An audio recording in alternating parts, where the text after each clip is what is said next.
Whew, what a day. Full slate of morning meetings on Yes, video it's today. been a big, busy one.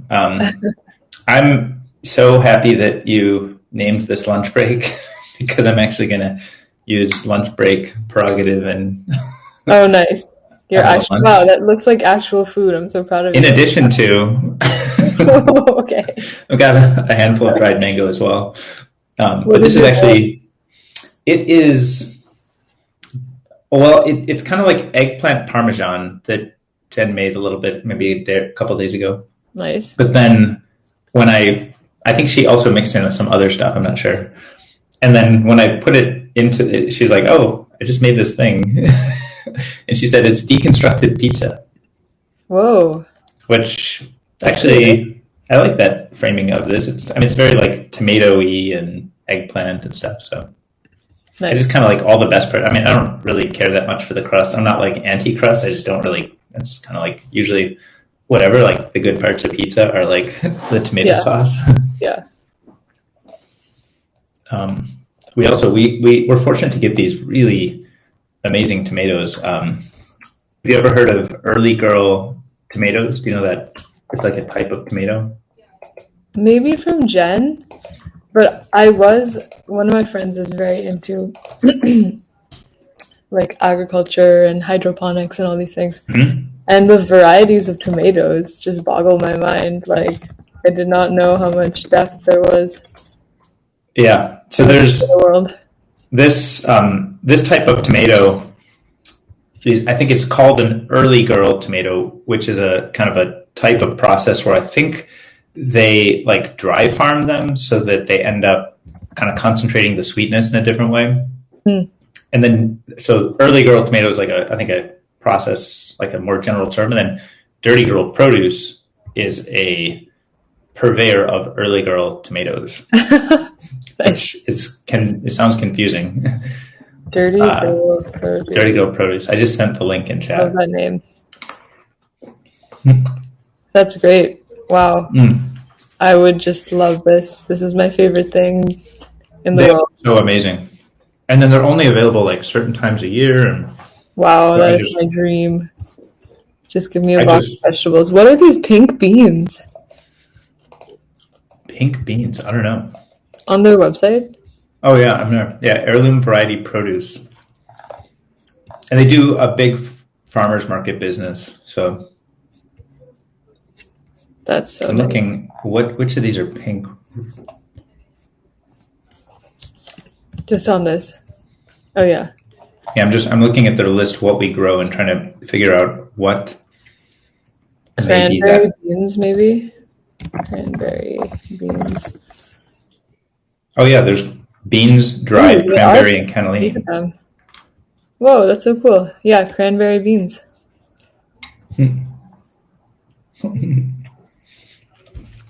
And everything here is like October until we sell out. Ha ha ha. There's like some year round. There's like onions dried July until we sell out. Oh, wow. That's so cool. I mean, this is This is how food should work. yeah. It feels kind of like I don't even know if this is all of California or if it's kind of a Bay Area thing. Feels like Yeah. it's kind of a hmm. These are just. I mean, it's like another food. It's so good. Yeah. It's not anything like eating a regular tomato. Wow. How have you found the food in Hawaii? Have you? Well, I just had an interesting new fruit. I will send you a link called soursop this week. Have you ever had this? Soursop. It sounds very familiar. Have you As ever had a like as custard something. apple? Yeah, Very yeah, yeah. similar to custard Oh, apple. okay. Yeah, that one I know better. Where have you had that? I've only ever seen those in India. A custard apple? Yeah. Hmm. Maybe it was in India. I'm not sure. It was a long time ago I had it.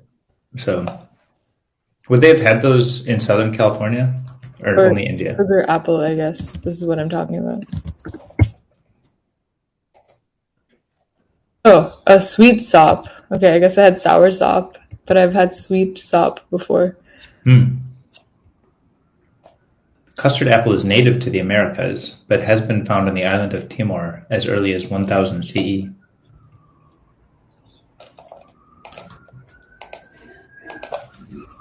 I just love new fruits and vegetables. Sugar apple. I don't think I've had a sugar apple.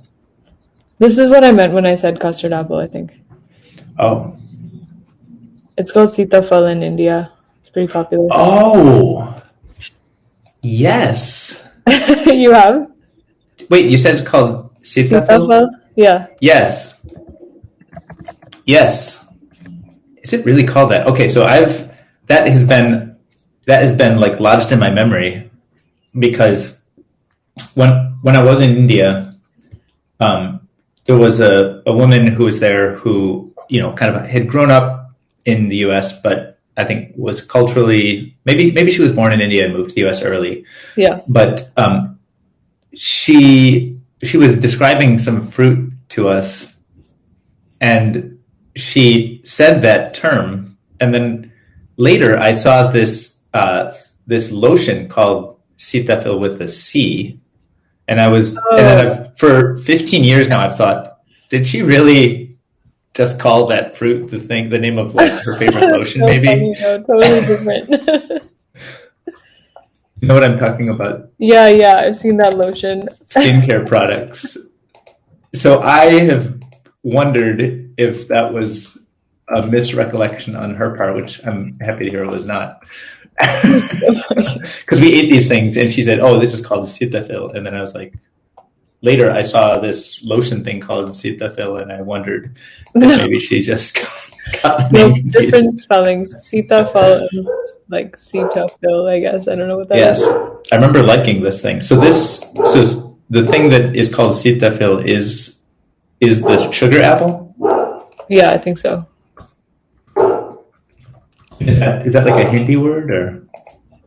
Sitafal literally means like the fruit of Sita, and Sita was the like wife of Ram. I don't know why it's called.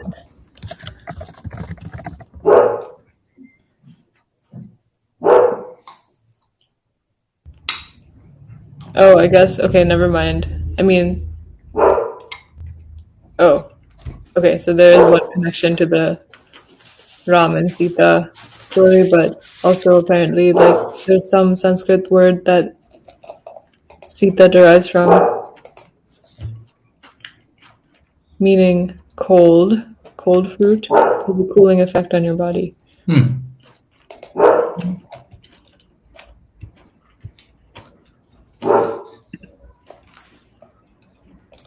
So it's native of tropical climate in the Americas and West Indies. And Spanish traders of Manila galleons brought it to Asia.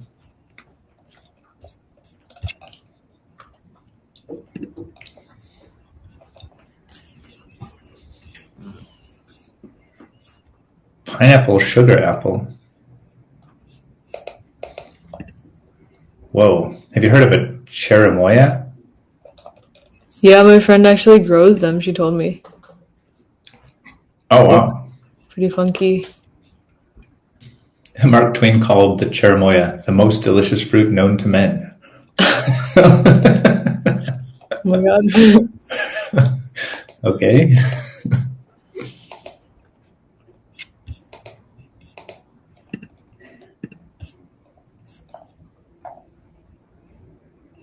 Sometimes we talk about Twitter, sometimes we talk about fruit.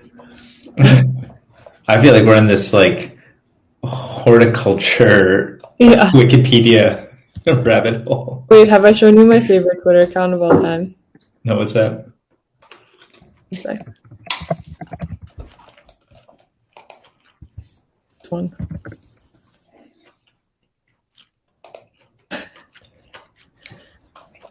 Oh, I think I did see this guy before. He's great.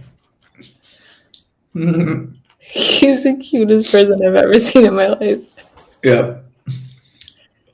He's huge. Bigveg.co.uk. He has 281,000 followers.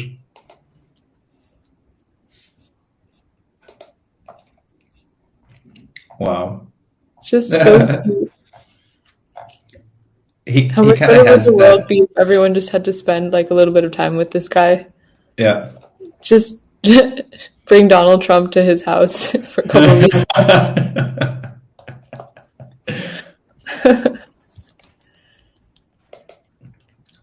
I'm impressed by how, I don't know if you ever noticed this, but there's like a few times in life where I notice like very, very clearly the impact that like a piece of media I consume has on either my like, I don't know, like perception of the world or outlook or, kind of habits. Yeah. Like one time I remember somebody had run a red light at an intersection that I knew well. And then they got video footage of them running a red light, or I think they turned right without a full stop, turned right on red without a full stop.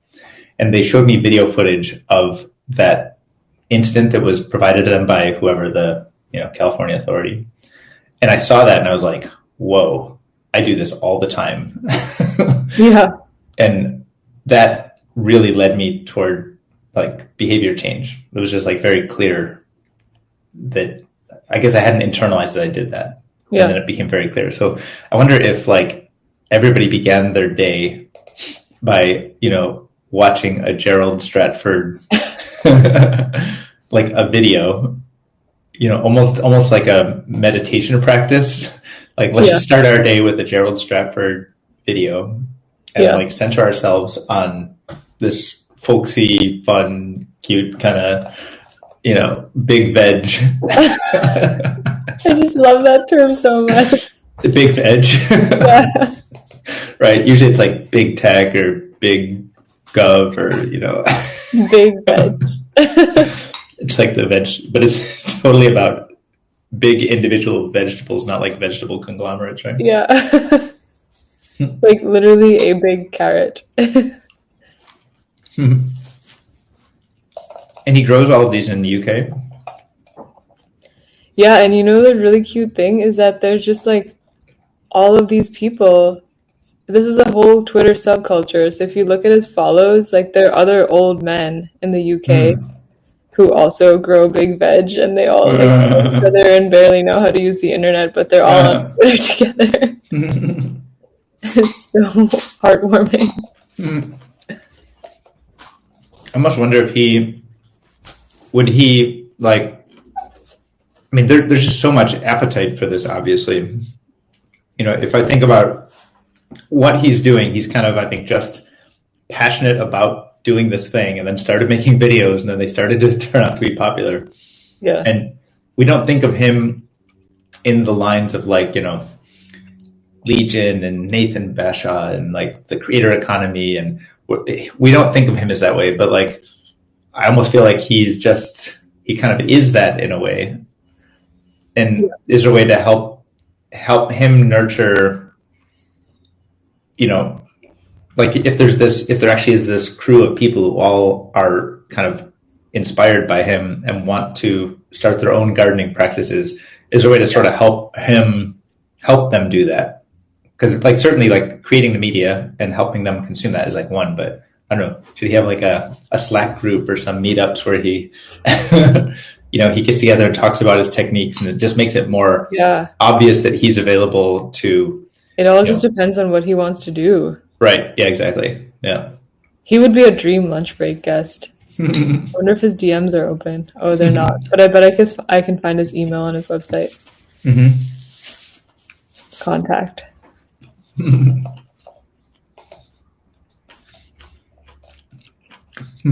Oh my god, he just has his phone number. He has his landline. I'm just going to call him one day. Is that on Big Veg? Yeah. Wow. Now I'm thinking we have to have screen sharing deployed like quickly. Yeah. Because I think screen sharing with Big Veg would be kind of amazing. Oh my god. Can you imagine looking through like his like photo albums or libraries of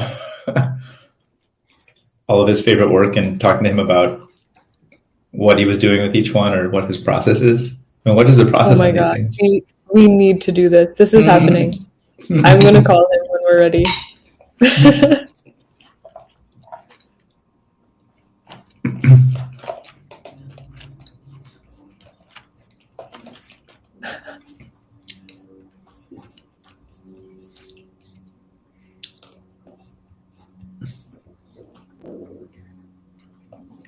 She's the seed grower and flower person, and I'm the veg man.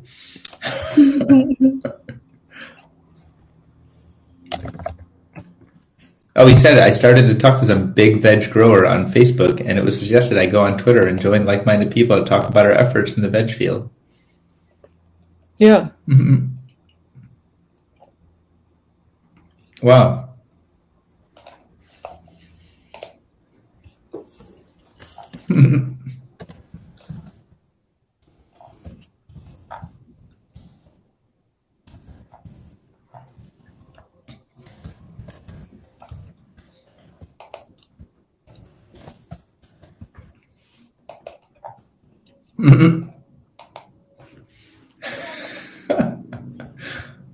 What? Just finished my lean-to. All materials are recycled except the corrugated roof. Cheers. I'm going to send this picture. This is one of his tweets. Good day. This is the first for me. Cucamelon in cider vinegar. So cute. Wow, nice.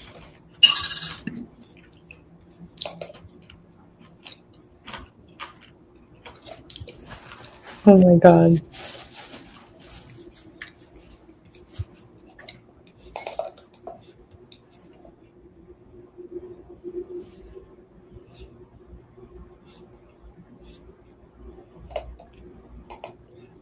So I'm looking at this Mario thread. So is this something you've already... One more big veg appreciation post. This made me think of your start off your morning on the right note. So cute. Gerald's Big Boy Cider 2020. Wow. Is that like moonshine? Is that what he means by Big Boy cider? Oh my god, I didn't even see the label until you said that. I don't know. He's like brewing like alcoholic cider, like fermenting that. Oh my god. Wow. Okay, so new goals, get Gerald on to Lunchbreak. All right. Well, I just gave him a follow.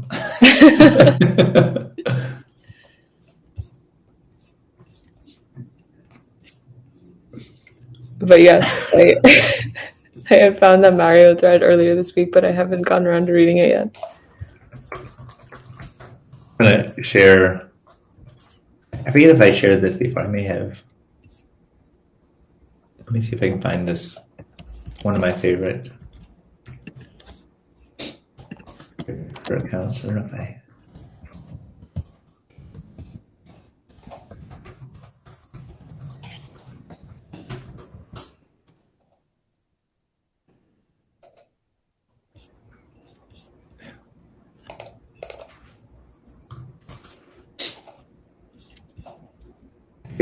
If I shared this before.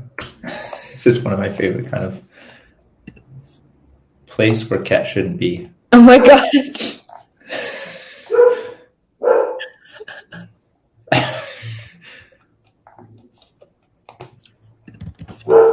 Oh my god.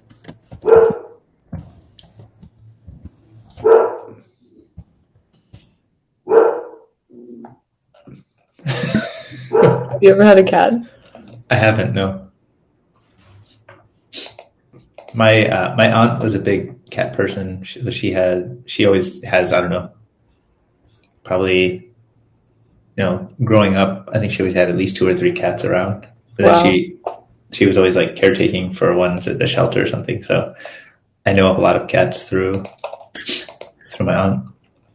Yeah, I was looking at that one too. So mesmerized. Like, what is going on here?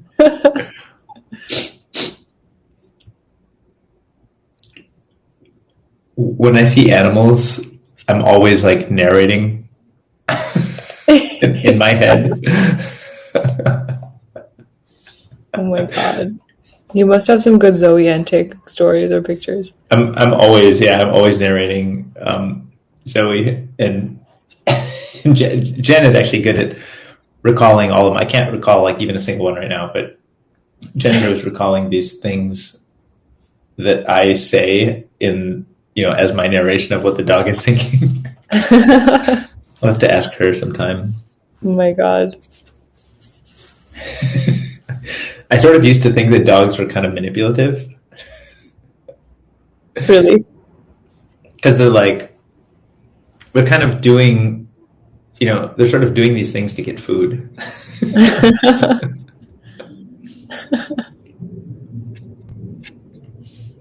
At least their intentions are easily identifiable. Yeah. Yeah, they're not like being too evasive about it. They're just like, I think if I do this, love. Yeah. I guess so do we. Yeah, right. Not all that different. Oh, sorry, I have allergies. I'm gonna.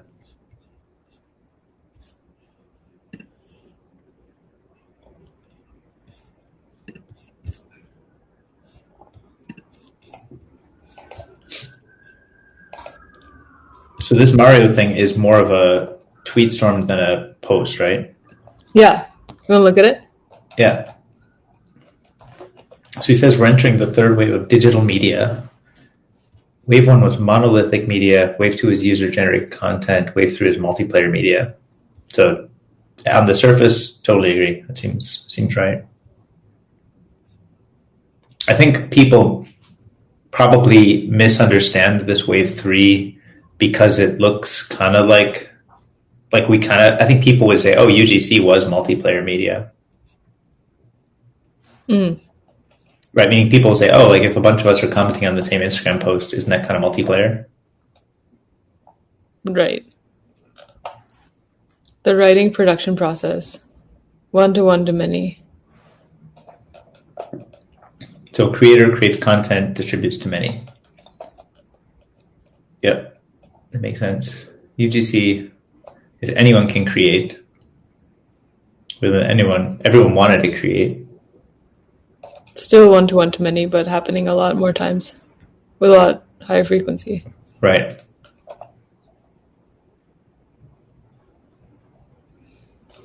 So then these chaotic collaborations emerge.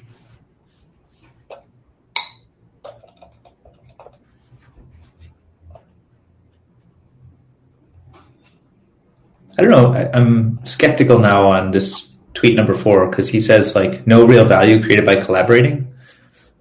I mean, certainly there's plenty of collaboration in this form that doesn't generate value, but I think there's plenty that does. So I might disagree with some of the kind of assumption here, but let me see where this goes.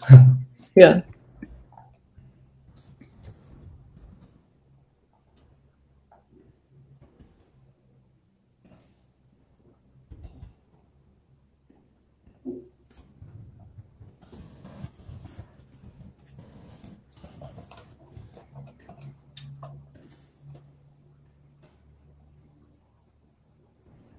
Okay, so I think maybe if we were to try to oh, Jamie's here early. Hi, Jamie. Hello. Maybe he's just hanging.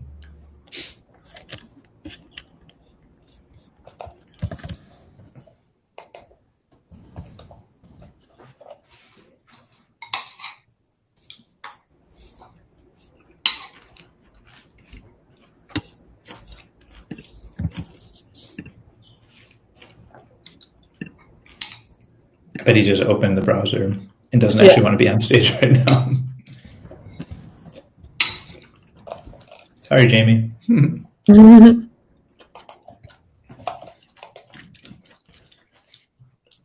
So I think what it is, from what I'm learning so far about Mario's thing, I think the Twitter style you kind of have more of a hierarchy of like creator and responder. And I think in the collab style, you have creators more like collaborating on the top level creative thing. So it creates less hierarchy and more, a collab, like a hierarchical collab is less of a collab and more of a question and response. And I think what maybe he's saying is, like with the S1 Club, they are all kind of, in a sense, collaborating as peers on a S1 piece that they're writing together or a video they're making together. Right.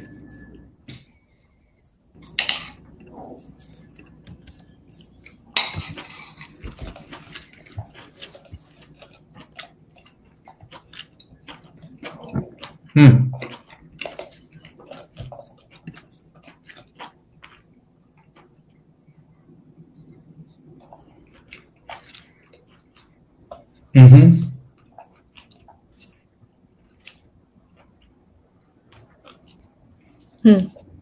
Written by 10, assisted by 100, edited by 1,000. Interesting.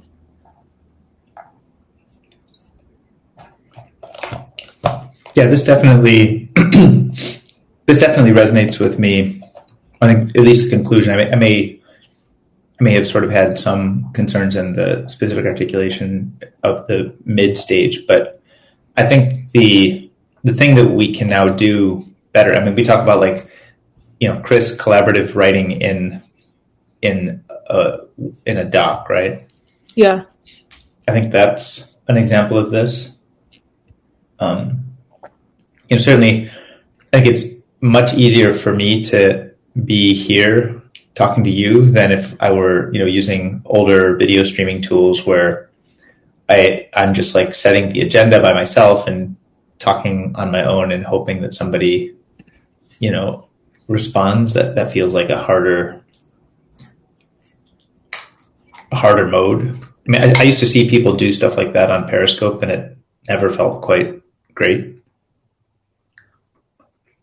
Right.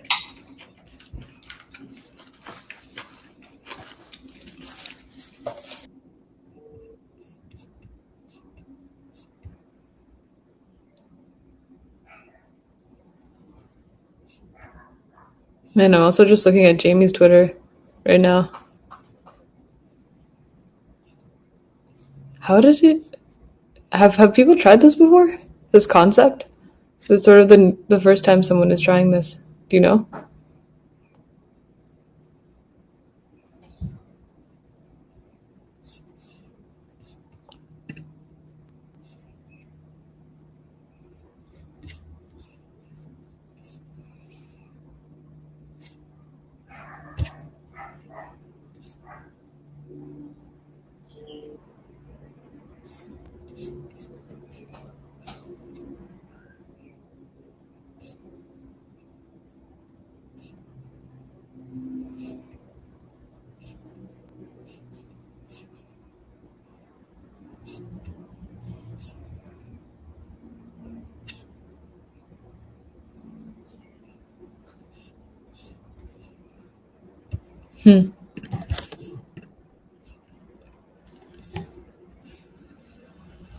Oh, there's Jamie down there. Are you muted on purpose, DK? Sorry, probably just because I was taking a bite. Oh, hey, Jamie. Okay, Jamie's eating. Yeah, me too. We call it lunch break, so we're allowed to eat. We're totally allowed to eat. You're welcome to come up if you want, or if you prefer to eat in peace. You can hang in the front row. Totally up to you. You want to invite him up just in case? Sure. I'll send you an invite, but feel free to. Hey, Jamie. Hey, does that work? Yeah. Yeah. I like your background art. What is that? Thanks. We actually just installed it recently. My mom made it for our office. Oh my god. That's really impressive. It's like a bunch of sky photos cut up and collaged, and then a piece of plexiglass Oh, wow. mounted in front of it. Yeah. Is that paint? Did she paint those or figures? Wow. So was each one was painted as a square, They were painted in big pieces and then cut up and then rearranged. Oh, Yeah. so it's all one sky that has been. I think. I don't know how many pieces it was that got cut up. Oh, That's Anyway. so cool. Is he a professional artist? Or just is it for fun? Semi. I think wannabe professional artist. Yeah. Put it. Not a living off of it. That's cool. Yeah. Yeah, happy to lurk or sign back on, whatever you guys want. I just grabbed my lunch and thought I'd see if I could figure out the chat. Yeah. Well, yeah, you're welcome to hang with us. Like I said, we just we don't have any formal agenda right now. We're assuming you'd come at 1 and we could talk more Talyn then, or we could start now.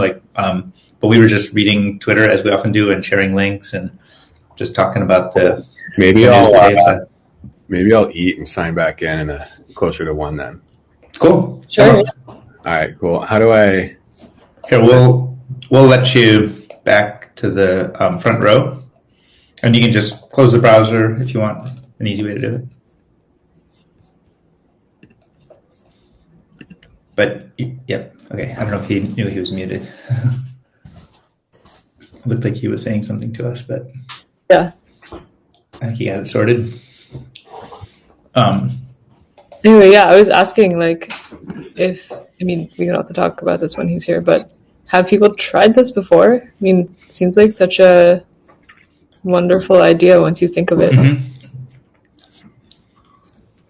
I know there's a lot of projects that are kind of VTOL, and then I don't know if they're all meant to be electric VTOL, or if I think eVTOL is like a subset of all VTOL, and I don't know if the other techniques are gas powered or what else they might use.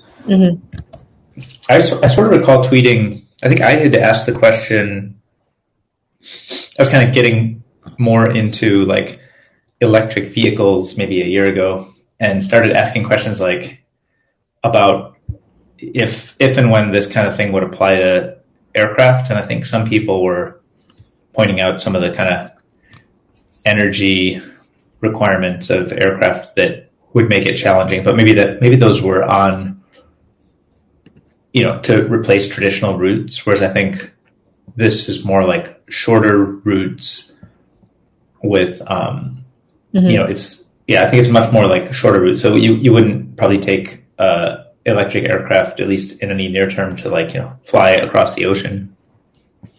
But maybe LA to San Francisco would be like a reasonable starting point. Right. Actually, now that we're talking about that, though, it makes me want to find that tweet. So let me see if I can search for my tweet. Surprisingly, if you haven't done it a lot, I search for tweets a lot, and I always start at Google. No, I always do that now because of you as well. Okay. Much better. Mm-hmm.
I can't remember.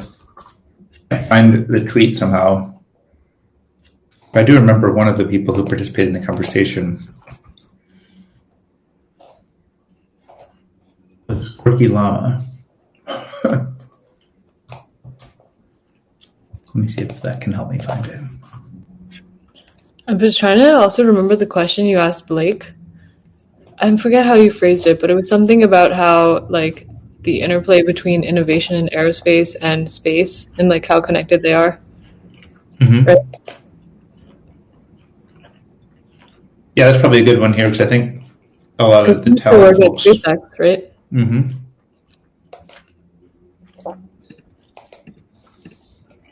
And I think a lot of Boom Arrow folks are also from SpaceX. Mm-hmm. Yeah. So there's certainly some common DNA there.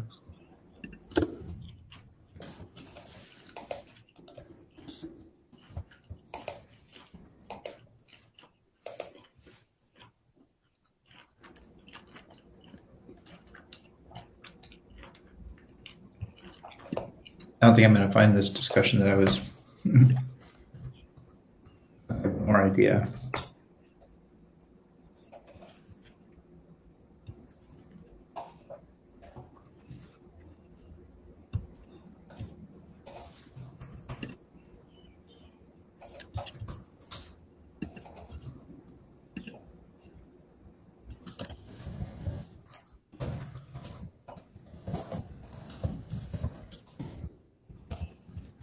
Oh wait, I might.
I don't think I'm going to find it.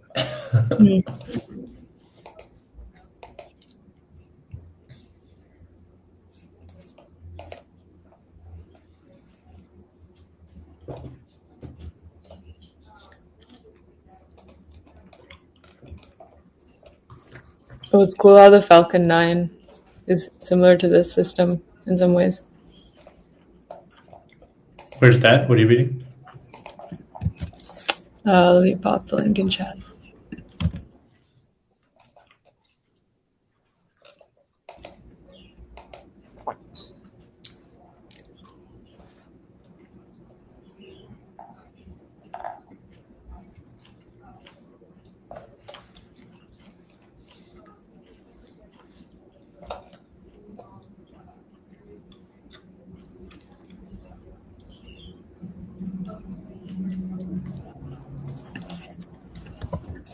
So I'm looking at this picture.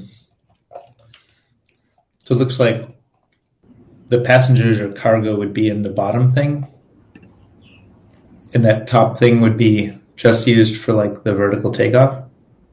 Oh, it looks like it from the animation. Oh, I didn't see the animation.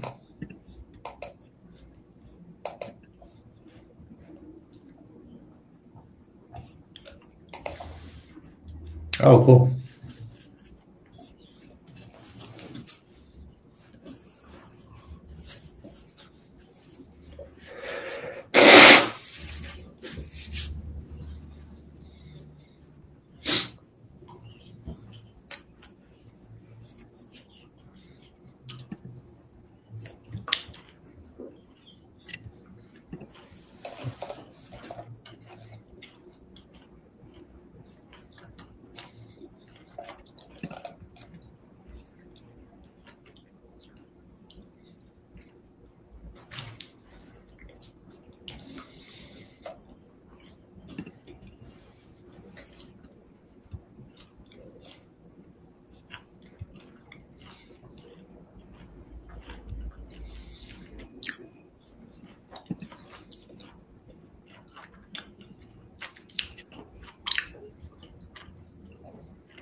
Wow.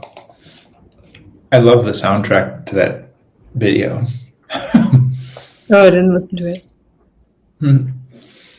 It feels like, Oh, he's an angel civilization or investor in something. Boom. That's interesting. What's that? He angel invested in Boom. Oh, cool.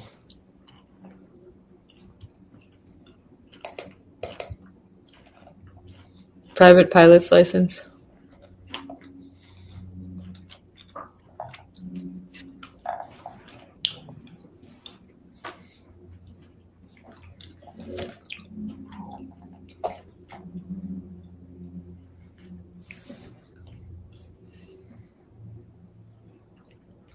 So it looks like the general concept is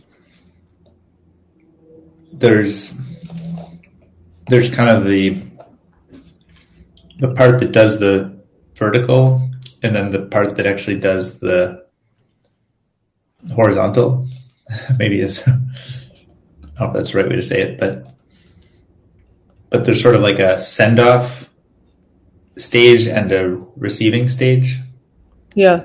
And so in flight, the thing doesn't have any of the, I guess, extra weight and kind of apparatus that allows for the verticality. It more has the control for the horizontal motion.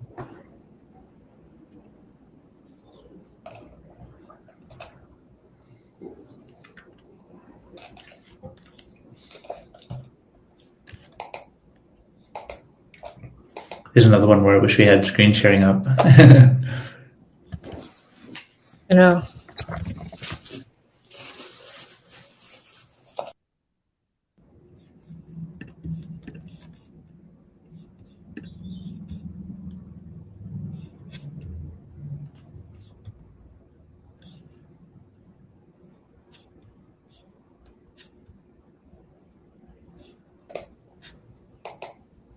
So it lands its booster stage back on Earth after launching its second stage and payload high into the atmosphere. I guess that's referencing the similarity to Falcon 9.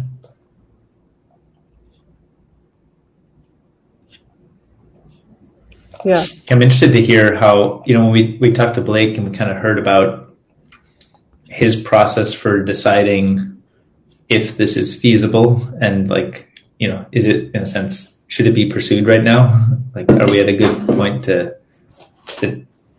see if this can work? Are we close enough that it's a credible thing? And I wonder what the aspects of or sort of the process is to determine that here.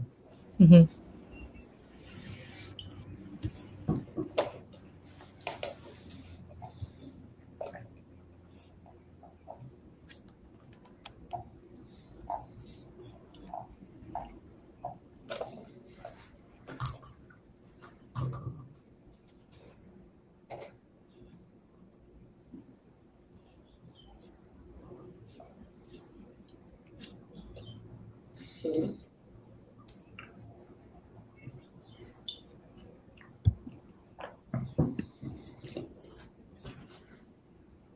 Oh, that's cool. It looks like Cam, who we had on, hosted Jamie on one of his podcasts once.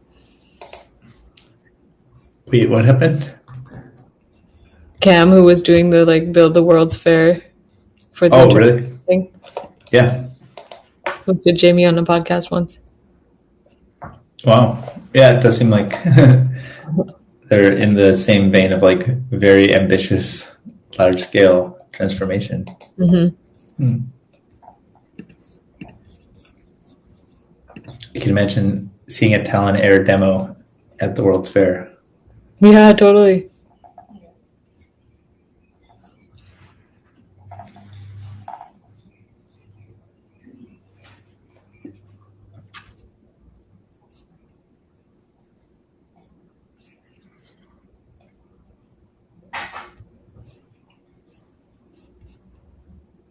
Yeah, I guess I hadn't thought about the way this impacts for military applications, but they have, they have those big. Are they usually like Navy? They have those big kind of aircraft carriers where they have to maybe it's actually run by the Air Force, I'm not sure, but they have to have a huge landing and takeoff strip on a boat, effectively. And this kind of thing would be probably some sort of alternative to that.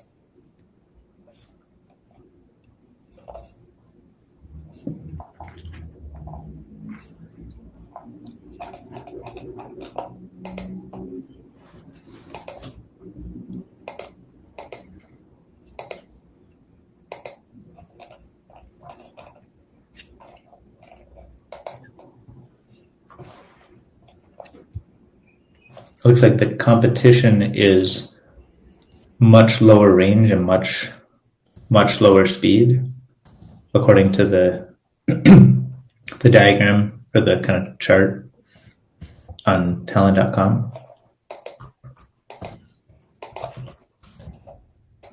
So it looks like he's saying you do 3x the range, 350 miles, 1,000-pound payload, 205 miles per hour.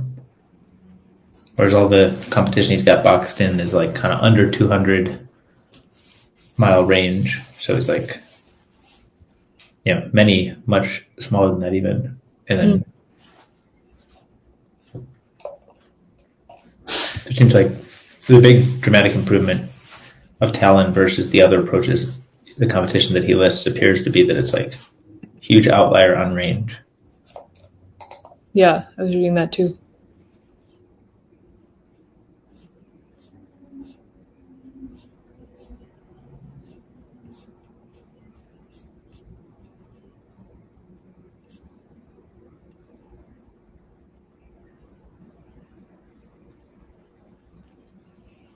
Oh, I see just this past winter. It's pretty recent.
on a treadmill run or on a program?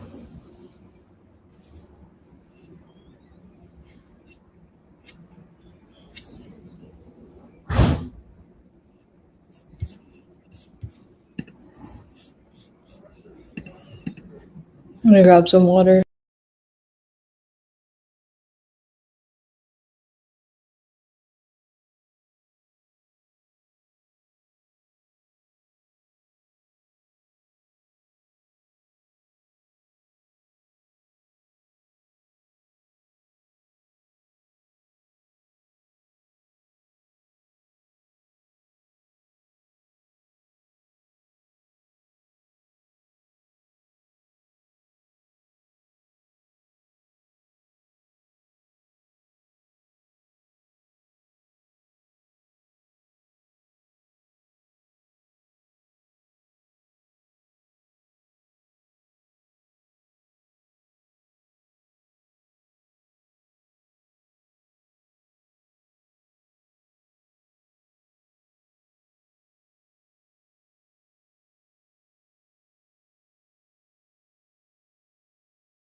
Hey, Jamie.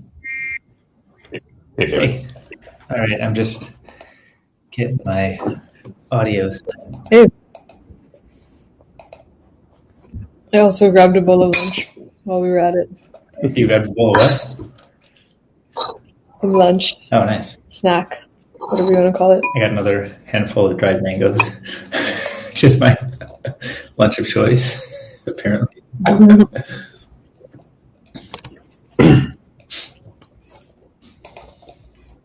I've got my puppy in the room Oh, yeah. Yay! Oh my gosh. because my wife's out of town for the weekend, and so I had to bring him into the office. So apologize if I get distracted or he starts. Oh, please. Fine, we have dog cameos sometimes, and I always love We have lots of dog cameos, yeah. All right, I'll grab him at some point. I'm so excited for this. So many people have texted me, a couple of people who can't make it, but they were like, oh my god, this guy's so cool. Like, I just found his Twitter this week, blah, blah, blah. Awesome. People are very excited to hear from you. Great to hear. Cool. And just Happy to share. Just to remind you, I know we sort of had a little pre-call to give you the lay of the land, but literally what we're doing right now is kind of what Lunchbreak is all about. Just, hanging out, reading things, meeting interesting people, asking questions, and then we create the highlights and we'll share them after the fact. So that's kind of good. Just hopefully that's hopefully what you're seeing here is what you were expecting. Yes. Okay. Yeah, we had an awesome one with Blake. I don't know if you saw the highlights from his thing, but I'm Saw still it, so yeah. stuck by his story. Like, That's awesome. I actually first saw Talyn through, I think Blake was just, he was tweeting about you. He tweeted. Yeah, the other day. Yeah. So do you, Yeah. and do you have, I Go ahead. think Mishti mentioned maybe that you're an angel in Boom? Is that right? Yeah, correct. So Blake, I was one of the first, maybe the first person he talked to in aerospace when he was first Wow. starting out Oh, through. oh my Yeah. god, you knew that guy? You're Were the you the guy. guy who he flew down to you? Maybe I don't know what he said. I He was met like, him at Hop side of SpaceX. oh, that's awesome. So it might have been somebody else too, but one of the early guys for sure, and helped him kind of build out his aerospace network and tell him whether or not it was real. Some Wow. other people did that too, but yeah, it was pretty early on. I bet you're the guy that he What was referenced. your thing then? It might be. That's so funny. Yeah, so I've been an early supporter and helped out when I could. I was fortunate enough to get in pretty early, and then he's an advisor for us now, which is great. That's awesome. Yeah, super useful. He's got a lot of good insight. He's, I don't know what it is, 5 years ahead of us in a similar space with similar challenges. So he's always got great advice. One of the things That's crazy. that I asked him that I'm also very curious, given sort of your background and kind of what Talyn looks like, the pursuit is like, how much interplay is there from like, I guess maybe people networks or technology between like, I don't know if you classify it as like the space area versus the kind of aerospace. Kind of less than you might think, in my experience. Like people focus on aviation versus space for sure. Even though when somebody says aerospace, I mean, that's usually airplanes or space. Oh, I see. It's why it's called that, right? It's like similar. If you study aerospace in college, you usually take courses on aircraft, courses on spacecraft. So it's kind of in one bucket, but it seems that people tend to focus on one or the other. Not me, but Because it wasn't a lot of Yeah. early Boom team was, I think, through networks that were also involved with SpaceX. yeah, SpaceX and Scale Composites was a strong network there. That's where I was before SpaceX. So those two, and then I think they've got, at least early on, at least 3 or 4 SpaceX guys. That's cool.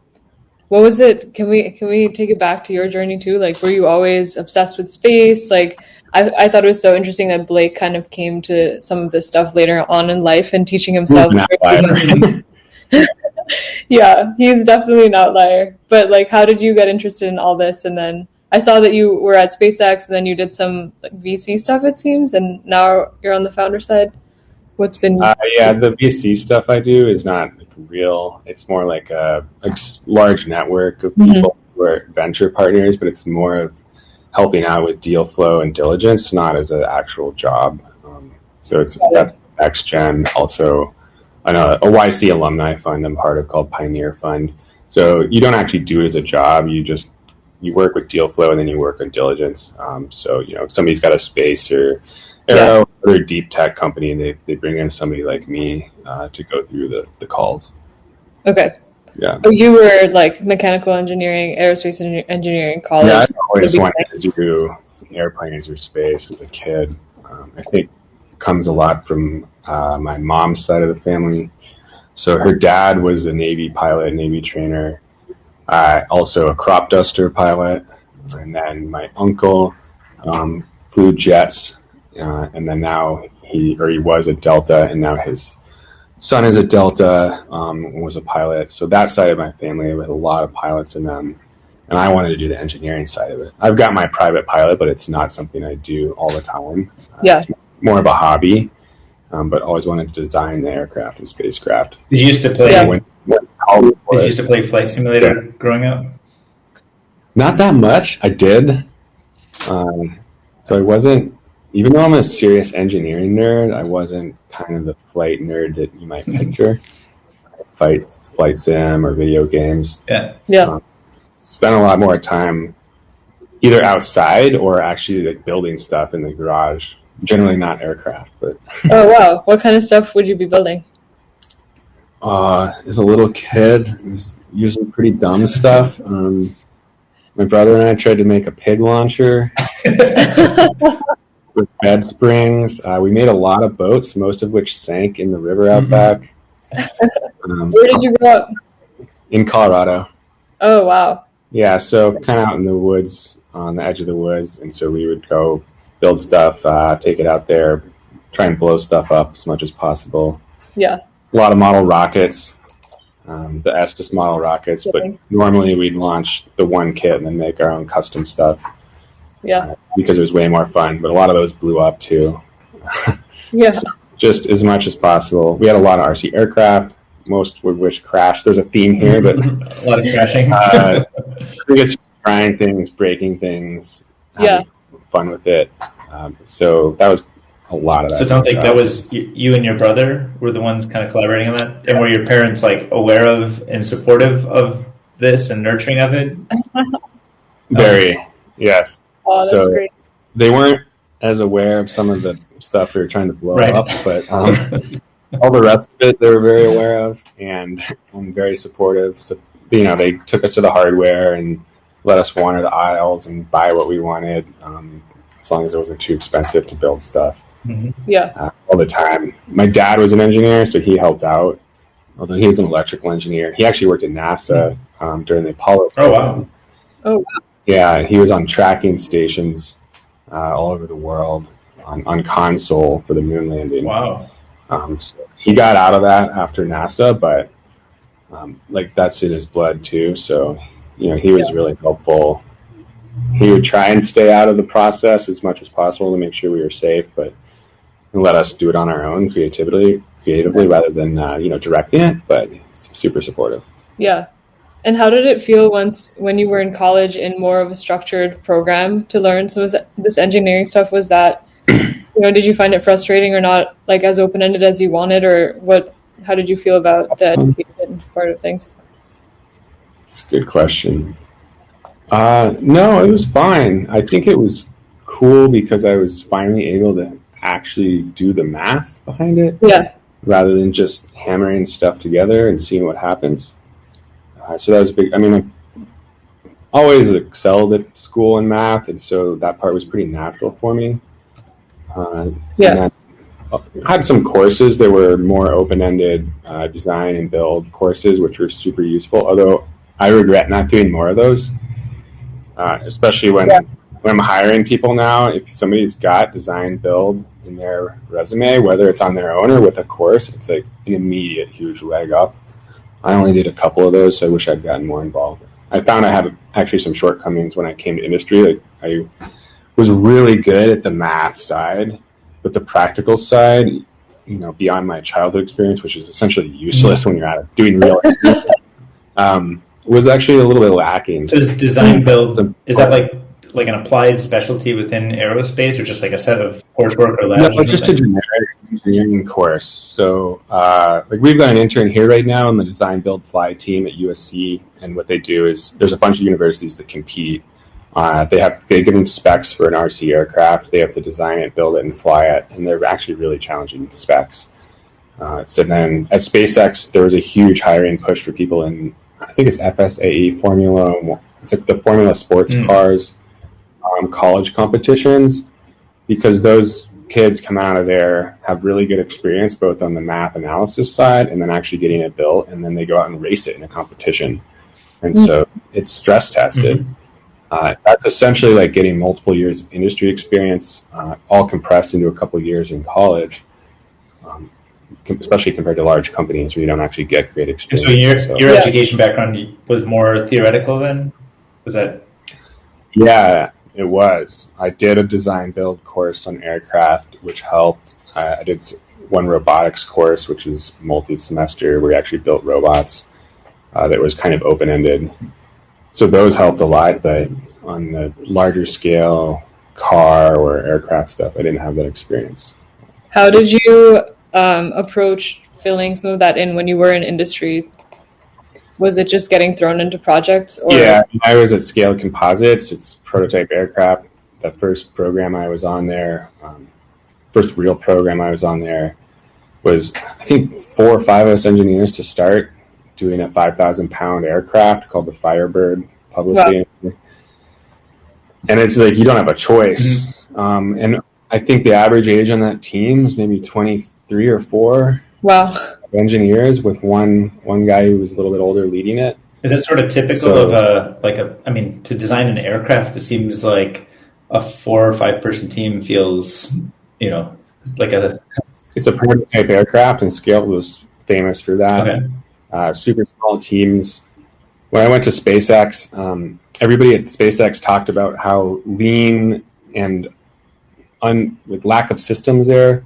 For the engineering team, engineers have a lot of latitude. It's easy to make a drawing and get it released compared to, say, Boeing.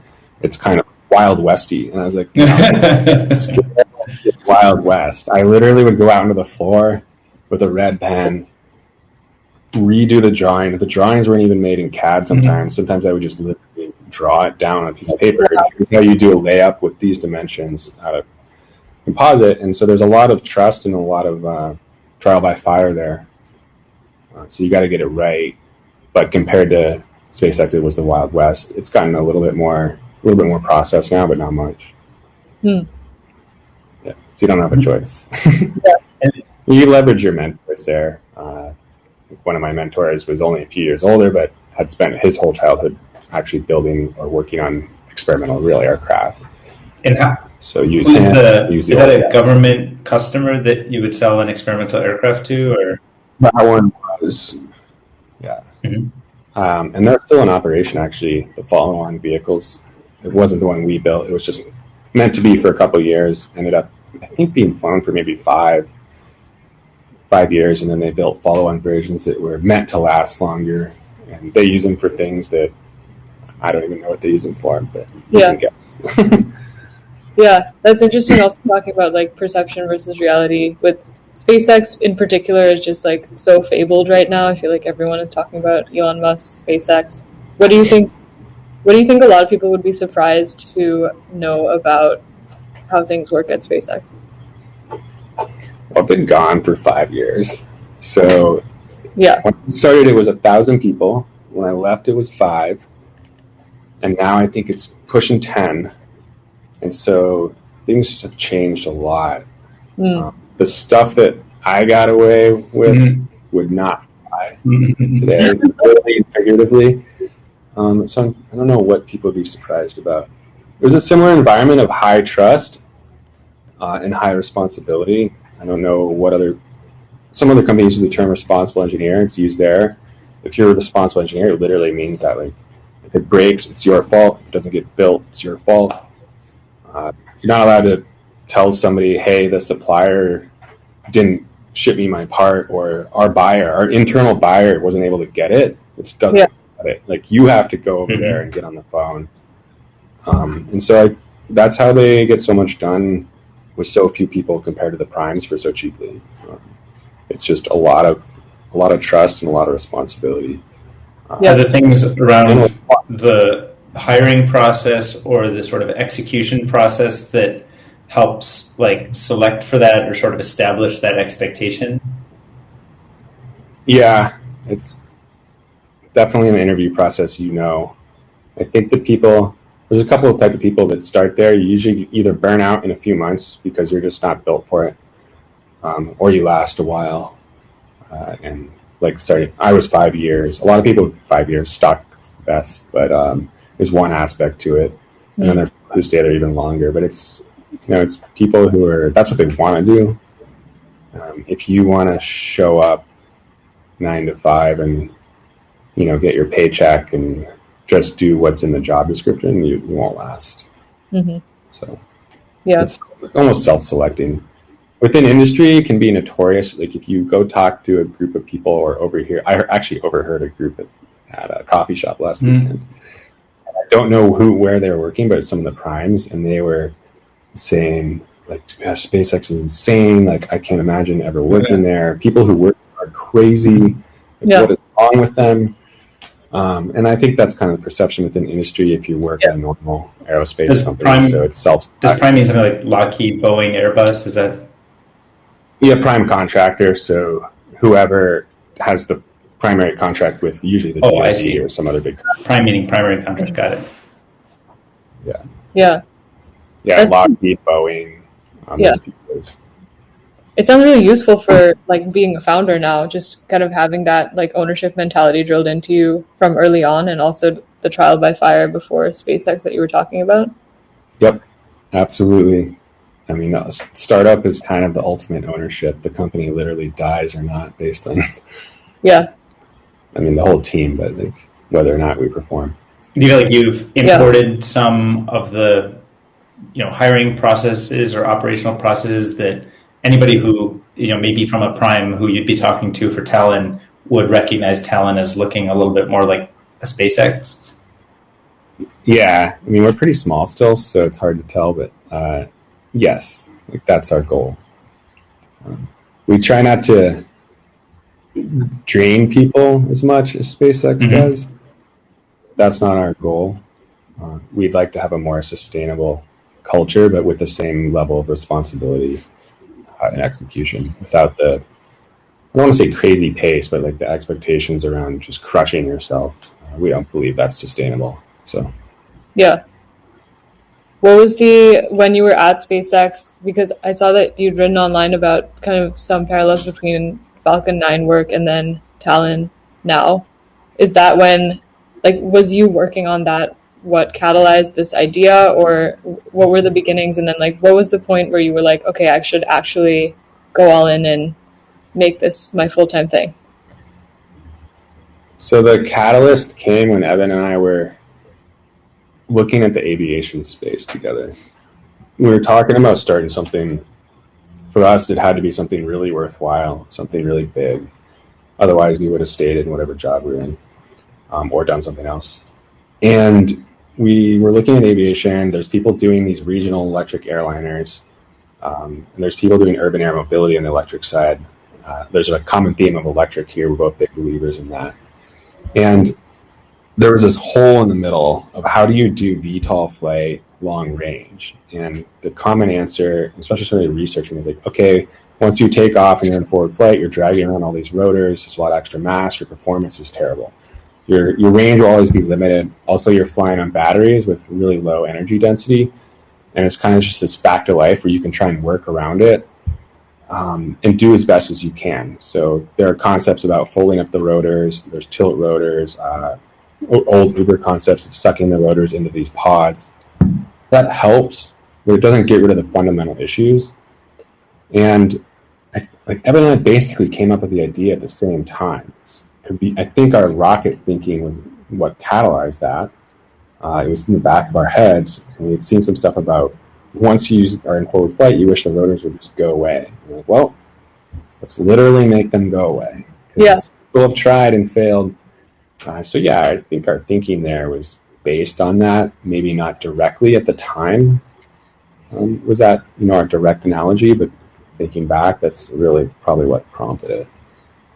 And it sounds like there's sort of the VTOL idea has been explored in a bunch of different ways, and electric aircraft has been explored in a bunch of different ways. And this is sort of a synthesis or orchestration of two ideas that are themselves each sound incredibly challenging. So I wonder, do you feel like you can solve one of them first and then back into the other, or is there something sequenceable about this, or are they just inherently a new thing? There's potential sequencing that we've discussed where you start with the electric aircraft. That's the most basic one, and then progress from there. The reality is there are plenty of people doing electric aircraft, and it's not where we want to end up. We can't really offer anything. There's good designs out there. There's nothing that much of a step change that we see there. Mm-hmm. And then the same thing on the VTOL side. A lot of players in the eVTOL space. There's some that are incredibly successful right now. They're not in market yet, but a bunch just SPAC'd. They're super well funded and they're a decade in. We can't compete with that. We didn't want to, so that wasn't that interesting to us. So we do think that we'll be going for the full system up front, and that's our tech challenge. That's what we have to go prove. Yeah. And when you think about sort of how you sort of understand there's people who are doing one or the other, and you're going to do both in a synthesis of them. Is there some like way to validate or some process? Like when we talked to Blake, he was talking to us about how he decided that now was the right time for Boom, and it was a bunch of research and a few simple equations that seemed to check out, and he checked with a Stanford professor, and I think he got connected to you and met a bunch of other people. So it was kind of this process of discovery where he was describing it as like, I'm going to go try to talk to every smart person to convince me not to start this company and see where I end up. And I wonder if you sort of had any kind of similar process, or how do you get to the level of conviction that like this is really, now is the right time to try this?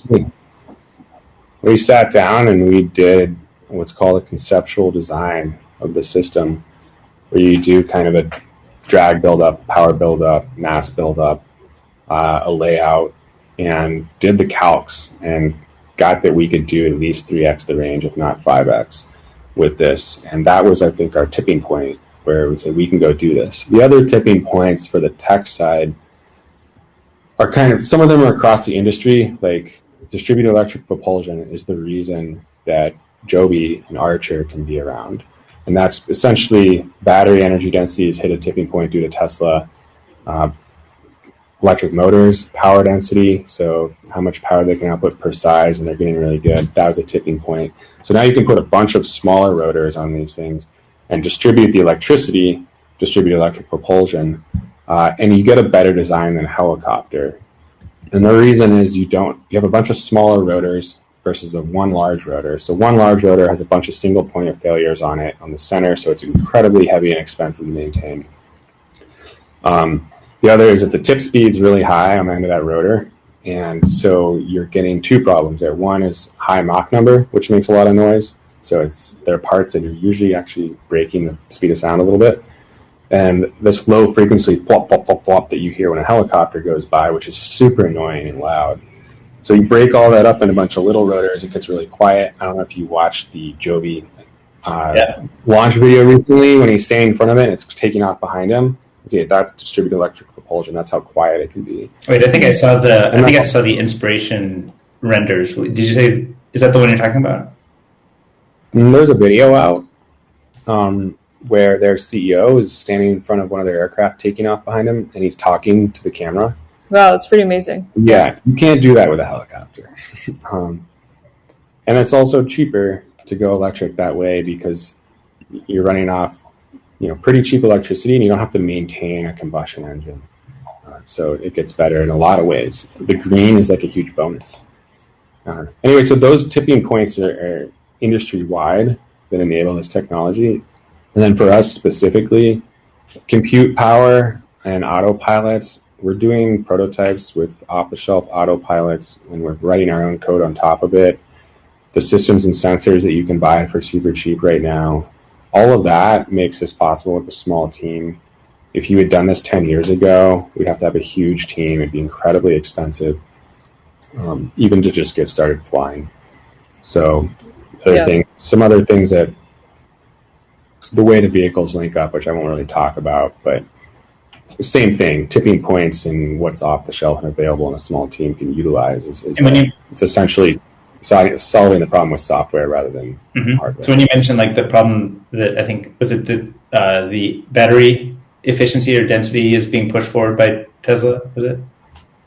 The battery energy density. So it's how much energy you can pack in per pound or per kilogram of battery. And I'm just curious, in a kind of a broader sense, you mentioned that that's happening. Is that Tesla has pushed the field forward, or some supplier to Tesla has done that? Now you have access to the same supplier? What are the kind of mechanics of this technology? Yeah, it's a little bit of all of the above.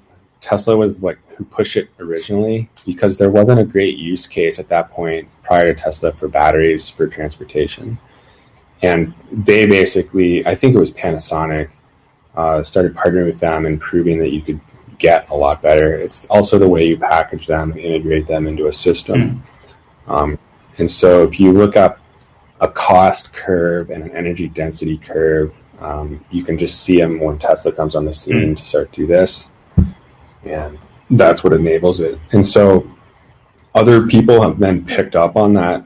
And now there's tons of battery companies out there pushing that forward. Some with huge acquisitions recently. And now it's kind of across the board. So a lot of different options. I see. So it sounds like the playing field gets shaped, like what part suppliers will do and can figure out gets shaped by what maybe some of the bigger players push. It's demand, right? Yeah. Nobody's going to spend billions of dollars in R&D on making better batteries if nobody's going to buy them. But it's cool that it catalyzes the ability then to have these technologies off the shelf, because it sounds like most of your breakthroughs are going to be stitching together a lot of pieces instead of necessarily having a single breakthrough yourself. Is that right? Yeah, that's correct. So depending on where we end up, it could be a bunch of commercial off-the-shelf or near off-shelf parts that form the majority of the vehicle, and we're the airframe and we're how they work together. That's what you want to have.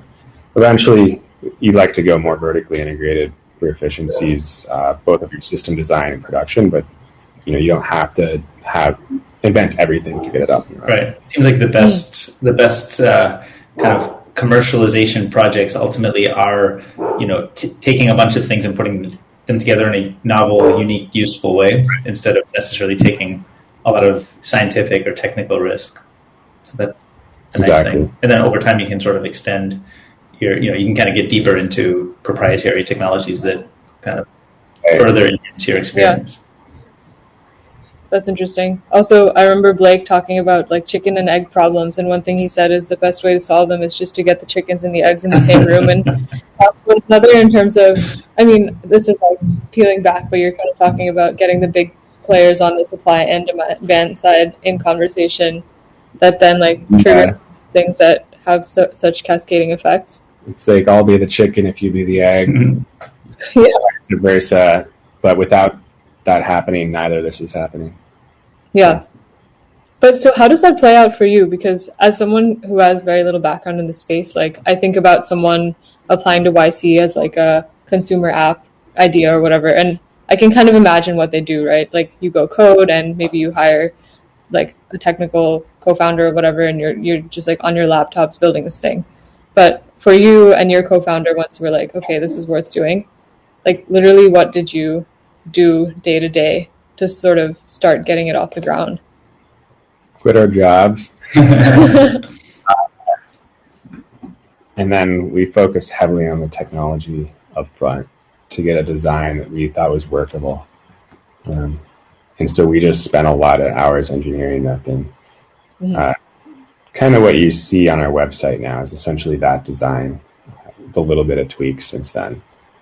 And then from there, I was starting to build the company. And I think that's about when we got into YC. So that's, they have a huge focus on company building versus technology. So that was helpful. What were some of the big takeaways from, again, I think in the YC program, you can sort of imagine the way that they help, like a new mobile app or something, a new SaaS tool. Probably a lot of the cohort would be working on those types of things, but probably not too many in the network, or at least directly in the cohort. It's getting better. Yeah. It's getting better with more deep tech companies. Actually, there were quite a few this batch, which was nice to see. There were a number of our batch. I would say their advice still stands. You need customers to have a company. And while you can't go sell an airplane that's on paper, you can go get LOIs. You can talk to people. It's exactly what Blake did. Blake kind of forged this path for other aerospace companies at YC, where you get big LOIs from companies. It's not something we would have never gone after had we not been at YC that early. We would have just focused on the tech and said, we have to do that later on when this is a better, more mature design. And they said, nope, it's the same thing they tell you with software. Just build it and then put it out in the world. Right. You got to go sell it. It make something people want. So, do you use the YC brand as some validation when you're trying to close an LOI? Like, do the LOIs? Sure. Okay, so there's a little bit of that's, I guess, more chicken and egg solutions, right? Yeah, YC's validation for customers. It's validation for VCs. It's kind of part of their brand. Mm-hmm. And so then coming out of that, has the company changed a lot in, since coming out of YC, or sort of if you sort of built either? Yeah, we've gone from 2 guys in a garage. We're 5 now. We've got an office. We're building and flying subscale prototypes. So yeah, it's definitely changed a lot in the last year.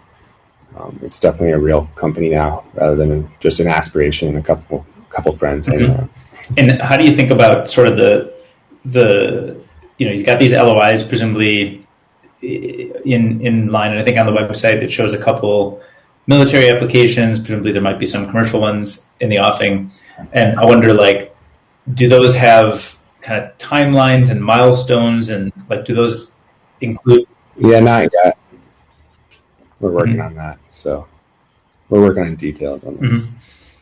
And do you imagine that this? Yeah, what is the next 1 year, 2 years, 5 years? Are you building, getting the technology proven, validating, and then do you sell to military applications for a few years and then go commercial, or do you do those in parallel, or how does that look? All of the above. Okay. It's kind of whatever. We leverage the DoD for funding for potential customers. Find new use cases, things like test flying, stuff like that. And then commercial side, we'd like to be there as soon as possible. There's different regulatory environments, different customers with different requirements. So it's kind of going to be whatever makes the most sense as we go along. Mm-hmm. I know one thing that Blake has focused on is really building the aircraft to sell to others to operate. And I can't recall if he said that was always the case, or if he came to that conclusion after operating a little bit.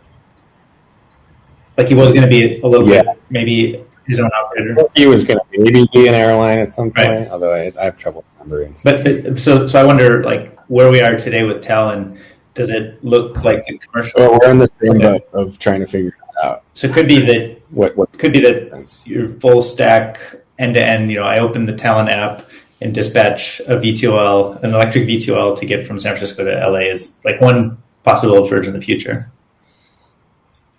Yeah, and I think that's what Joby's doing. I'm not totally sure though. So. Okay, this is the Joby. Okay, I'm not as familiar with this one. This is the one. Yeah, they're quite close to certification, I think, and they would essentially be kind of like an Uber. You pop open the app. They might even integrate with Uber at some point. So it'll be actually really interesting to see how that goes for them.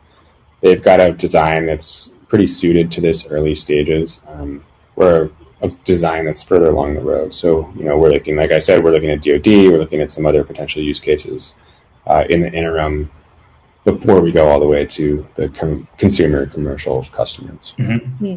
And presumably, if Joby is doing something that would be full stack, then any other transport provider would probably want to work with a partner, or maybe, I don't know if it would be white labeled, but some sort of a partner. So there's those kinds of things. I guess there's like strategic position in the market, let's call it, I don't know, that plays out over time and probably have to keep adapting. But does that seem, is that a worthwhile discussion to have early, or is it more that's too far off to start that kind of?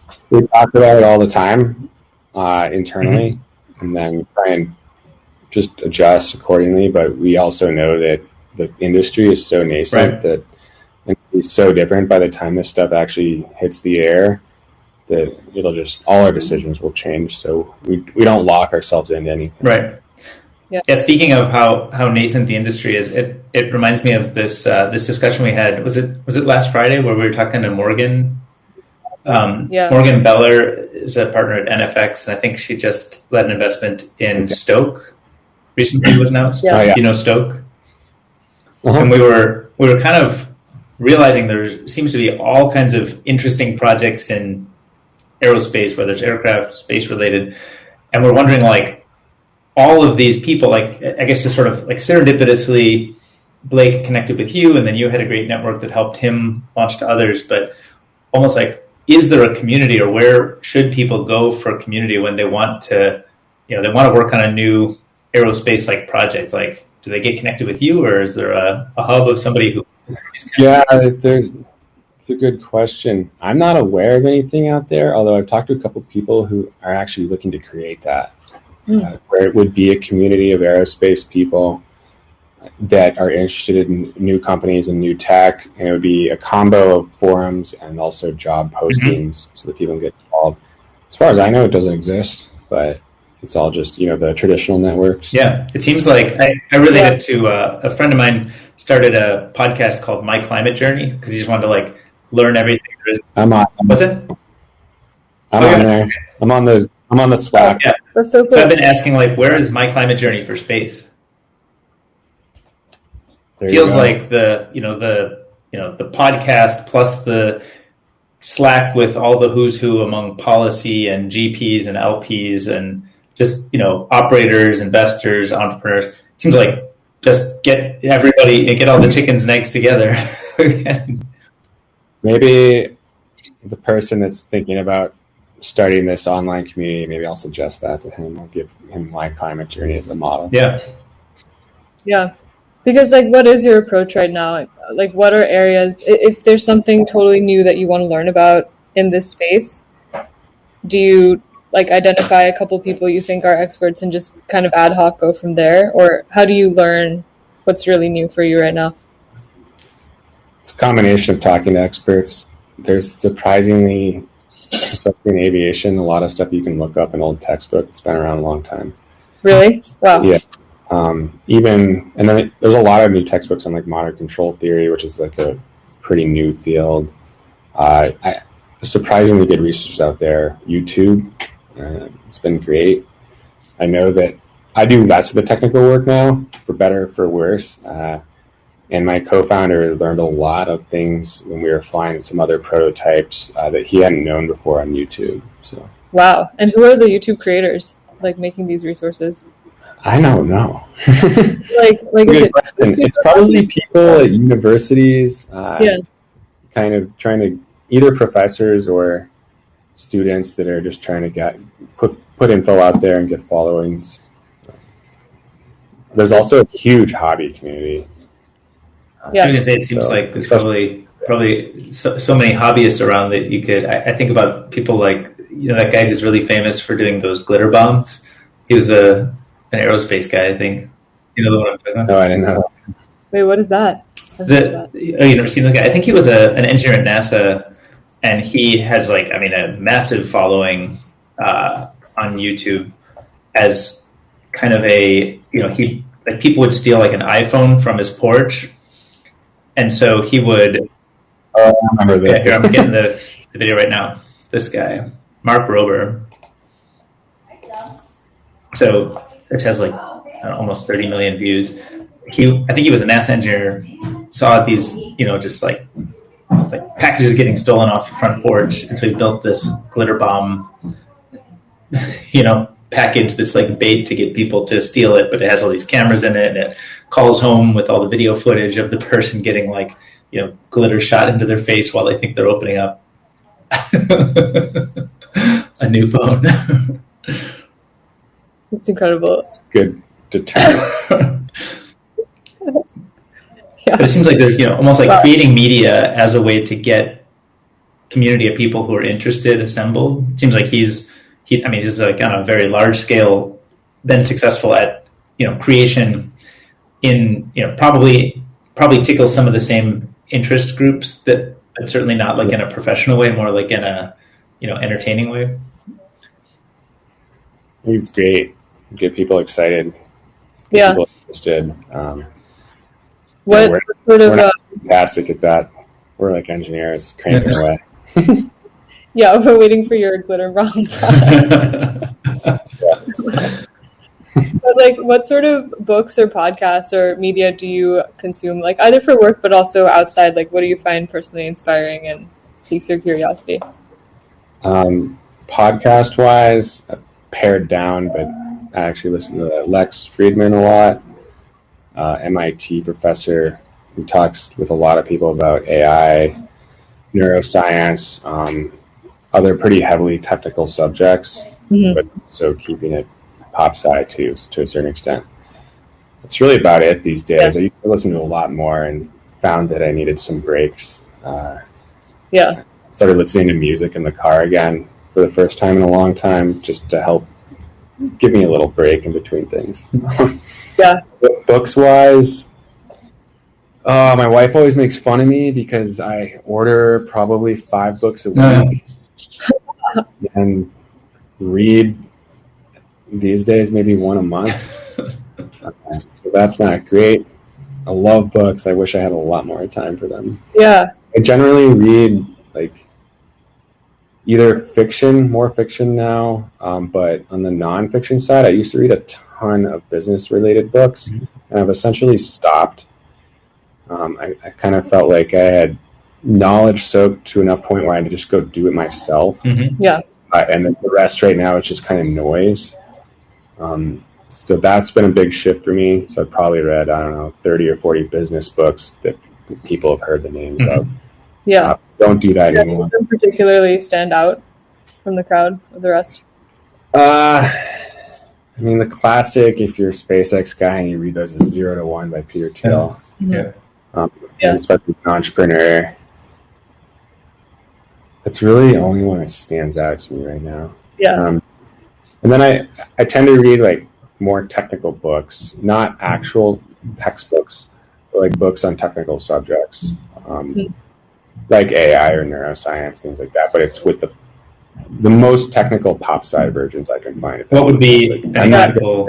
Like would Nick Bostrom's Superintelligence be too pop? That'd be. So that one's a little poppy, but like I've read that. So if I can find a physics side, been doing more physics books recently, but still not a textbook. It's too much. To just be doing that all day. But I feel like I learn more something there, especially if it's not in my direct field that I can apply somewhere else with a more technical background. It's like you're learning actual facts rather than. Do you find on the fiction side of things, do you find yourself drawn to science fiction, and are there themes that relate to maybe your work, but in kind of an open-ended, dreamy way, or? Yeah, I guess so. I'm not like a huge sci-fi nerd. I've read a bunch, but I don't read the long series. Trying to think. Right now I'm reading a book called Humans, which is, I guess, technically sci-fi, about an alien that gets put on Earth it might be The Humans, or it's a pretty new book that's really good. It's an alien that gets put on Earth to kill a bunch of people because they've discovered how to factor prime numbers. And so it's the secret to how to become a next level civilization. And the aliens don't want the shitty people on Earth to have that knowledge. And so they don't beam them down because they're beyond that. So they get him down another way, which is unclear. But then he starts becoming a human. And at first thinks that everything we do is super absurd, and it gives you a really cool perspective on how absurd most things we do are in many ways. Like what's an example of one of the things you might... The first example was he doesn't understand why everybody's wearing clothes, which is silly, but you're walking around naked and everybody like, what's going on? It's kind of insane. Every few pages, the first 5 or 10 chapters, you learn something. You're like, that is weird. Why do we do that?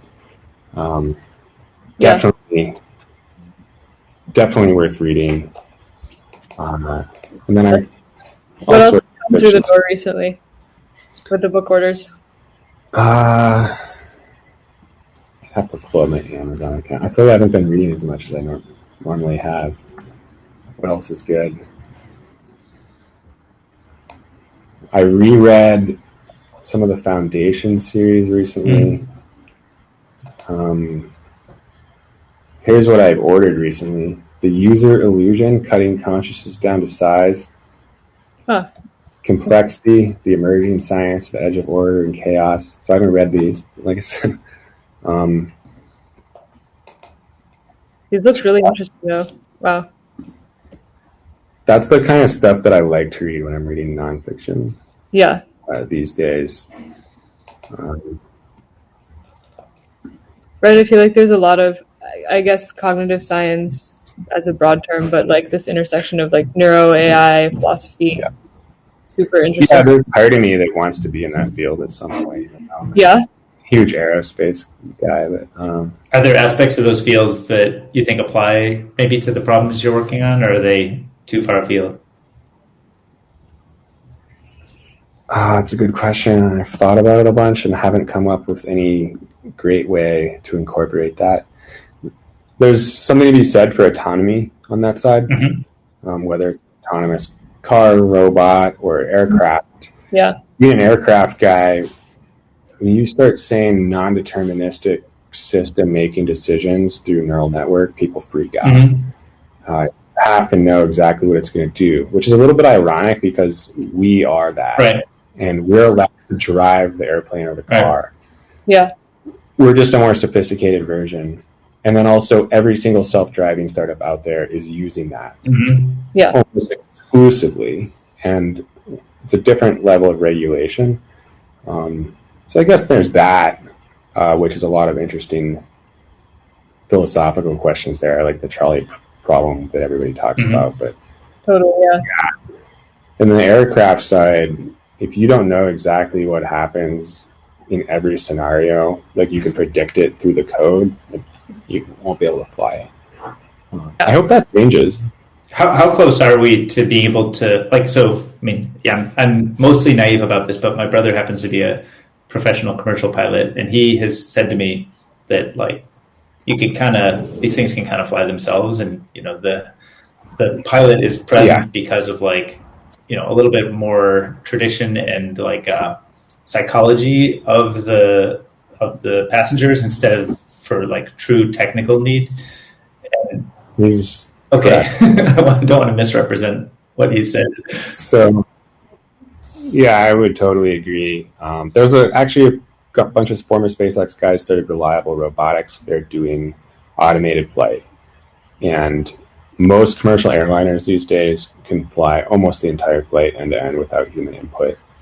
The hard parts are when something goes wrong, interfacing with air traffic control, and looking for things that aren't supposed to be there, like birds and other aircraft that aren't in the system. And so that's where humans useful. And then also, when is somebody going to get on an aircraft where there's no pilot? That's a big deal.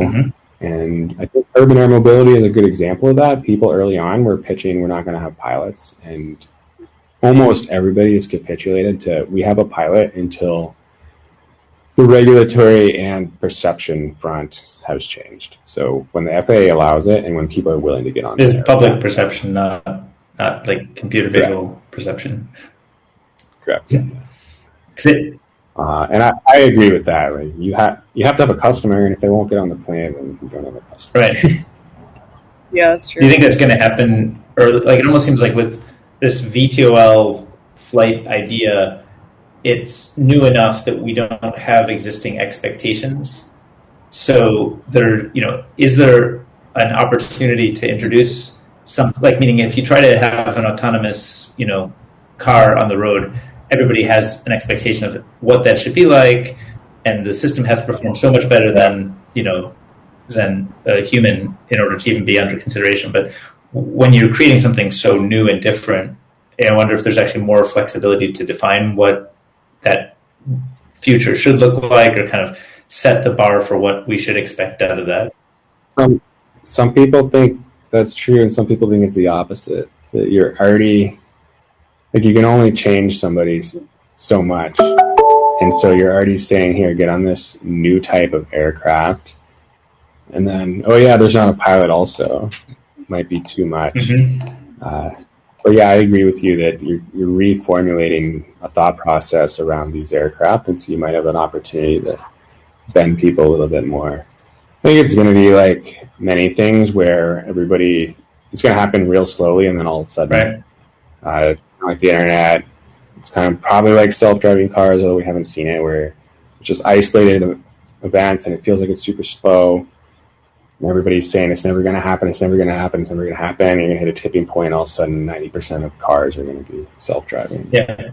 That's how I think it'll go. And is the, kind of, we're touching a little bit on regulatory stuff, which we haven't really talked that much about, but I wonder, it seems like the stuff you're building would fall under the purview of the FAA. Is that right? Yeah, if it's commercial ops, it's FAA. For commercial. And then when you're, I think one of the examples that you and I discussed previously was around like the LA to San Francisco as an idea of like how to think about the type of service that might be, where Talyn might be kind of an early commercial application. And I wonder, like, do you expect you'd have to deal with municipal regulations? And is that a conversation already in process, or is that something that just happens later? We're not having that combo yet, but it is happening with the other players in the space. So FAA generally gives you permission. They give you two things. They give you a type certificate for your aircraft saying this aircraft is safe, and they give you an operator certificate to whoever's operating it saying you are legally allowed to operate these aircraft. Like, you can show that you can keep them maintained and be safe and have the pilots, all that stuff. Beyond that, you have to get permission to go in and out of areas, and that tends to be like, where do you build a helipad or a vertiport is what the industry term is for the new ones. Where do you build that? Where are you allowed to fly it in? At what time of day? So, for example, I'm right next to LAX. That has pretty much, not total carte blanche, but, almost any time except for middle of the night, you can operate in and out of there. Any aircraft. Santa Monica Airport, which is a few miles to the north, they've over time shrunk it. Used to have a bunch of private jets flying in for celebrities. They've gotten rid of most of that. They shortened the runway. They're trying to reduce flights. It's supposed to close down in 2027. And that's just a municipal pushback saying it's too loud. It's bothering people. Our real estate value is too high. We want to develop. It's a combination of things. But yeah, it's a municipal city government thing you have to integrate with. And are they always going to be the traditional, Santa Monica, presumably you wouldn't want to talk too early about this. They're probably too small to compared to, like, just, I don't know, LA region in general. Is that like Los Angeles as a county or city, or? Yeah, LA is really fragmented city-wise. So that's a very local government thing. Santa Monica is split off. They're their own, I don't know if it's their own county, but they have a very independent government. Got it. But these are not things that you're going to let other people, I guess, push these ideas forward. That's what we like to, say. Like, by the time we're in human ops, a lot of this stuff will be sorted out. We're too small and too early to be having lobbyists or people dedicated to working on this right now. Do you have a sense of like how to think about timelines for when those things would happen, or it's too early to even? Is it 5 years out or 10 years or? It's a ways out for human stuff, so I'll just leave it there. Makes sense. I think there was a question Assad had here. I don't know if Assad was. Oh, I don't know if Assad was going to come up or here, Mishti. I've set you as a co-host. I don't know if you had chatted with him separately. Oh, he's on mobile maybe. But yeah, he had a question on chat. Is the industry at a stage where cyber threats are being considered and worked on, or is the technology so nascent that it's a problem to be solved for later? For us, solve it later, but the industry is very focused on this, both in a number of fronts. Unmanned especially has to be very secure for you to be able to operate. There's also counter drone technology being developed for rogue drones, both bad actor and accidental rogue drones. So yeah, you've got to be secure. You cannot have somebody hacking your aircraft, especially if it's unmanned or remotely piloted and taking it over. That's essentially a weapon. I mean, it's like a mini 9/11 potential, right? So yeah, it's very, very important. And is that something that the military is mostly responsible for? Kind of it sounds like a defense issue. No, it's you're responsible for your own tech, so you've got to make sure it's secure. So this would be something you make sure it's secure. And do you verify or validate that security with an administration, like at the federal level? That's kind of being sorted out, I think. Okay, so. Still in flight. Wow, there's just so many moving parts right now. We really need that like aerospace community thing because there's big conferences and groups here where, I mean, if you list like really quick things that come to mind are airspace integration. So how do you operate and where, under what jurisdiction, what flight level, all that stuff. So right now it's ATC, like air traffic control. It's much more manual and open-ended. There's companies working on that. There's companies working on what's called beyond visual line of sight. So if you're unmanned, for a long time, you have to stay within sight, which is a flexible term of a spotter. So a few miles, so you can visually track the aircraft and recover it. So beyond visual line of sight, you have to get special permission from the FAA. That is just starting to come into actually being given for commercial operations, not experimental. Communications and being secure is a big part of it. Weather integration for these unmanned aircraft is a whole other thing. There's just all these moving parts, and so there's lots of companies focus on one specific chunk of that pie. The vertiports, like who's going to build them and where they're going to be and how they integrate, how they get cars in and out, how you charge the aircraft on those. There's whole industries around that, so there's lots of pieces to be put in place. Yeah. And there was another follow-up from Assad where he's asking about cargo adoption. Would cargo adoption be a viable path to getting public perception buy-in? Yeah, it's a astute observation. It reminds me a little bit of, are you familiar with Zipline? You know those? Yeah. So Assad's point and kind of your answer reminds me a little bit of Zipline, because I think they have, kind of effectively a glider that, well, I don't want to misrepresent it, but some sort of like, you might call it a glider that has a launch station, and it can get launched and then it goes around and does its delivery, and it's received again at kind of the launch station. It has a receiving mechanism. And my understanding is that it's a medical cargo related approach, which simplifies some things. And then also they've chosen to operate in Africa, where they can work with governments and have like more acute needs and more kind of, I guess, flexibility, or easier to deal with some of the governmental regulations. So I wonder, thinking just about that story broadly, does it make sense to look at the kinds of work you're doing in places outside of the U.S. for some flexibility? Or? Yeah, we're looking for those exact reasons. my understanding of Zipline, and don't quote me on this, this is just observing in public information, is that, you find a government that has an acute need that doesn't have essentially an FAA. Mm-hmm. They get to just make whatever decision they want. And you go in and you say, we can deliver this critical good to your citizens who are in the interior, and there's no good way to get there quickly. And they sign on the dotted line and say, we'll pay X amount, and you have carte blanche to operate like that at that point. And so it's a great way to get started. They don't have a lot of other aircraft in the sky. Their infrastructure is limited, so to get there, it could be a really bumpy road or even worse. So it makes a lot of sense. Right. And along the way, I guess, when you do that kind of approach, you also get to perfect your technology and perfect all of your operations. Yeah.